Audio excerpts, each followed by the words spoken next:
Bienvenue sur DLSS-TV, la chaîne dédiée aux manipulations sur QGIS en vidéo courte.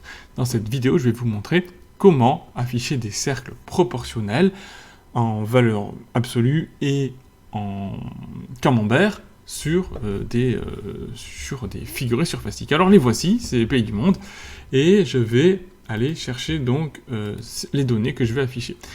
Ces données, donc vous voyez, chaque pays a une ligne, et je vais afficher les données d'importation pour 3 catégories différentes de production. Pour catégorie E, 1 et 2, qui correspondent à des ensembles. Et avant de faire donc, ces cercles proportionnels, j'ai fait la somme de ces 3 catégories pour permettre d'afficher la valeur totale pour chaque cercle proportionnel que je créerai. Et ensuite, avec import 19E, 1 et 2, je pourrai afficher ces données-là pour chaque tranche, en fait, du camembert. Une fois que je suis là, je vais aller chercher ici l'outil diagramme. Donc soit je double-clique pour afficher la fenêtre, soit je fais un clic droit, propriété. Je vais donc dans diagramme, je vais afficher ici diagramme en camembert. Et on est d'abord donc dans attributs, et dans attributs, je vais aller chercher des différents composants du diagramme. Donc si on veut une seule valeur, on va chercher directement la somme des importations.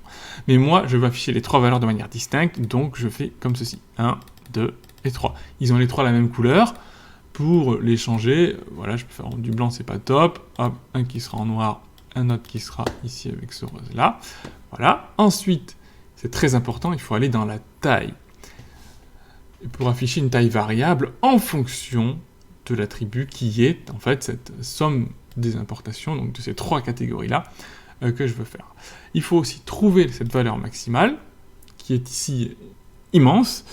Donc, quand ça arrive comme ça, quand on dépasse les seuils, on peut la diviser par exemple, moi elle est vraiment très grande, donc je peux diviser comme ceci pour trouver une valeur voilà, plus acceptable, qui ne soit pas 99999, et on peut, à présent, appliquer ceci. Vous voyez qu'il y a des cercles qui apparaissent.